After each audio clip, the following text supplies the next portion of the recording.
Magandang hapon po mga kabisdak, magandang araw po sa ating lahat dito sa Bisdak Pilipinas. Ipinapakita po natin yung Kingdom of Jesus Christ ni Pastor Kibuloy sa Davao City. Ito po ay dubbing lamang dahil habang nag-interview po kami dyan, kasama po lahat ng mga DDS vloggers, ay merong background music na may copyright. Samahan nyo na lang po ako at sundan po natin yung video kung saan ay yung sa likuran po ni Sir Dincio. Ito po ay Kingdom of Jesus Christ na may 75,000 seating capacity kingdom na sa ngayon ay under construction, tuloy-tuloy po ang pagpagawa. Pero eksklusibo ho ito na ipinasilip po sa amin. At pag tiningnan nyo po yung kingdom na yan, may hugis corona ho ito mga kabisdak. Hindi po natin mapapakinggan yung sinasabi ni Sir Dincio kasi sobrang lakas po kasi yung music ng kingdom at abot po sa aming kinatatayuan.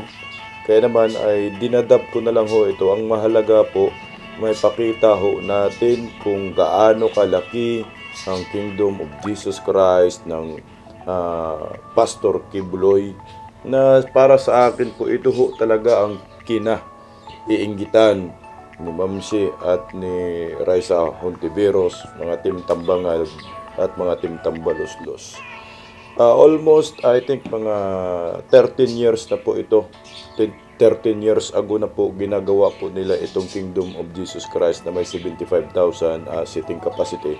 Pag natapos po itong mga kababayan ko, mga kabisdak, ito po ang magiging may hawak ng Guinness Book of Record holder na isa sa pinakamalaking indoor sa buong mundo.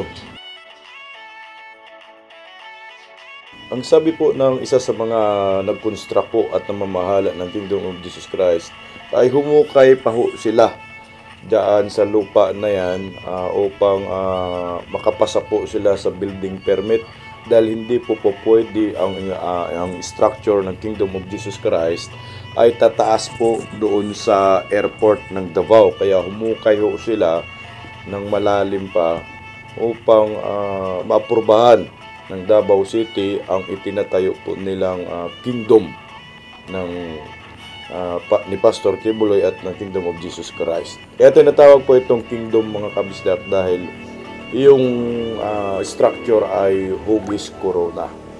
Kaya po ay pinasama kami yan ni Sir Dincio. Ngayon ay sa loob na itinuturo po yan ni Sir Dincio ay fountain. At nakakamangha mga kabisdak dahil sa ilalim yan ng fountain ay mayroong restaurant sa ilalim ng fountain kung saan yung mga nag-a-attend dyan sa indoor, kung may mga activities dyan sa kingdom, ay pwede na silang kumain. Ngayon, yung sinasabi ko rin din dyan mga kabisdak, hindi ko rin po mapiplay dahil mayroong copyright yung music talaga, malakas eh. Kaya ang sinasabi ko nga ho dyan mga kabisdak, nandito po tayo ngayon sa Kingdom of Jesus Christ kung saan mayroong 75,000 seating capacity. Subalit ay hindi po natin may papakita yung loob dahil under construction pa. Pero sabi ho nila sa akin ay ipapakita po sa atin iyan mga kabisdak pagkatapos na. Pero ito, ang coverage po namin kasama ng mga political vlogger ay yung labas lang po muna ng kingdom. Nakita nyo po yan, namamangha at kasama po ang mga DDs, vloggers. At dyan po mga kabisdak, meron pong umabol sa akin, gusto magpasilpi, kala nila artista ko tayo. Ayan, maraming salamat dyan sa mga Kingdom of Jesus Christ staff. Thank you so much po sa inyo at sa SMNI. Pag napapansin nyo po mga kababayan ko, merong malalaking LED po doon sa labas ng Kingdom of Jesus Christ. Kabilaan po yan, sa harap dalawa, doon sa likod naman dalawa, malalaki. At ito yung sinasabi kong fountain. Nasa ilalim niyan, merong restaurant sa ilalim. At ang disenyo po nito mga kabisdak ay dinisign po mismo ni Pastor Kibuloy. Yung patusok-tusok po, nagre-represent po yan sa isang durian, sa durian ng Davao. At yung kulay po na yung parang may mga diamond yung kulay na yan ay nagre-represent naman po sa indigenous peoples. sa eyepiece. At yung sa harap po ng parang patusok-tusok sa entrance, yan po ay disenyo ng isang agila, Philippine Eagle. Sayang nga ho, hindi natin maiparinig yung audio nito kasi mayroong copyright yung music, copyright strike. Ayan po mga kabisdak. Tinitingnan mo mga kababayan ko, napakaganda yung Kingdom of Jesus Christ na stadium. Na pag natapos ito, ang Pilipinas ang may hawak ng Guinness Book of Records. Sa ngayon naman ay Iglesia ni Cristo naman ang may hawak ng pinakamalaking indoor stadium sa buong mundo na mayroong seating capacity na 55,000. Pero ito ho ay 75,000. Medyo malaki ho talaga.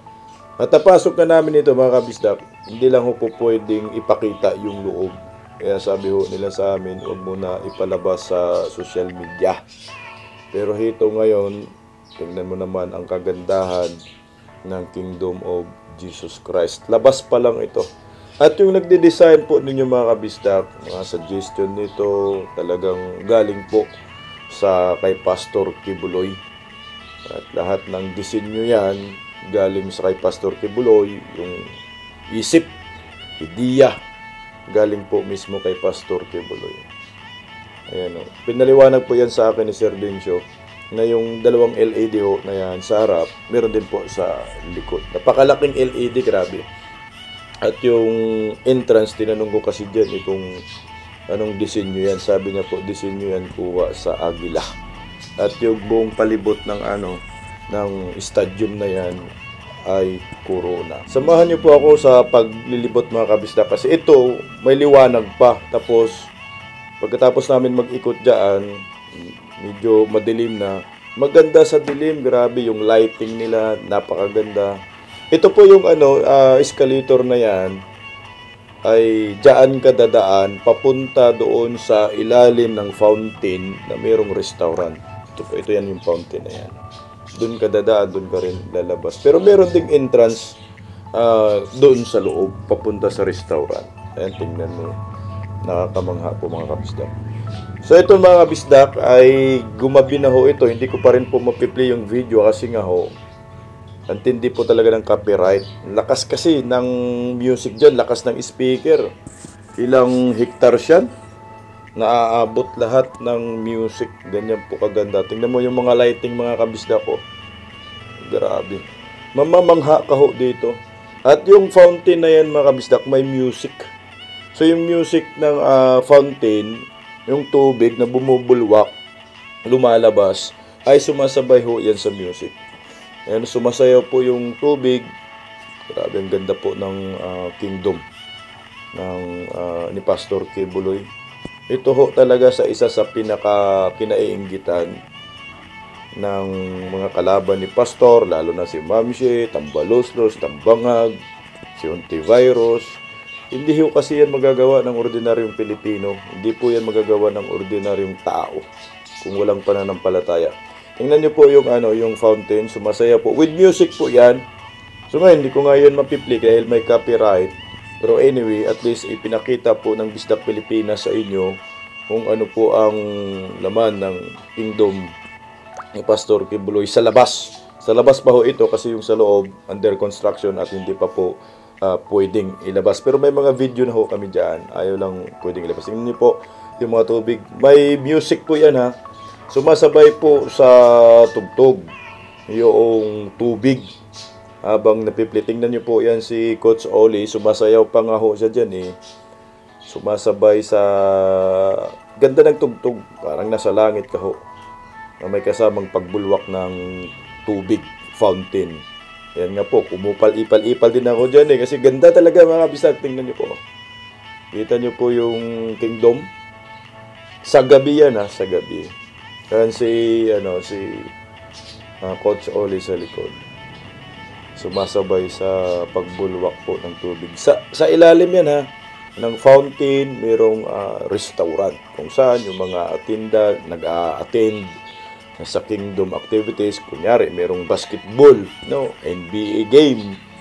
nagugutom na yung mga fans, diyan na po sila kakain sa restaurant. Napakaganda ho ng Kingdom na nagawa ni Pastor Kibuloy. Tingnan mo lang naman ng fountain. Kasayaw si Coach Oli ho dyan, mga kabisdak. Na para po sa akin, kamangha-mangha, at ito po yung isa sa mga rason kaya kinainggitan po si Pastor Kibuloy ng mga tambaluslos at mga tambangag.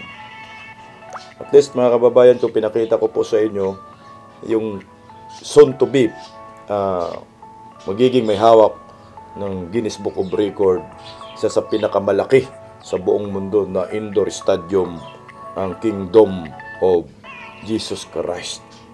Ayan o, ganda ng tubig dyan, mga kabista.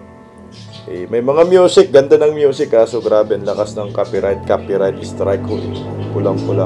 Kaya dinadab ko na lang ho ito para po mapanood ho ninyo kung anong meron sa loob ng Kingdom of Jesus Christ, na hindi po ito magagawa at nagagawa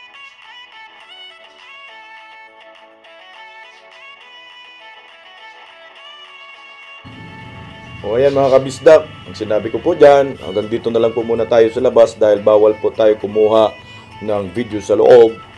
At hopefully sa opening po dito mga kabisdak, makapunta ho tayo at maimbitahan ho tayo ng Kingdom of Jesus Christ para i-cover naman ho yung opening. At ayun nga po kay Sir Dincio, sa po mismo nagsabi na imbitahan ho daw ako sa Bisdak Pilipinas sa opening upang maihatid po sa inyo ang mga kaganapan. Kaya maraming salamat po mga kabisdak. Hanggang sa muli, kita-kits po tayo. Mabuhay po tayo.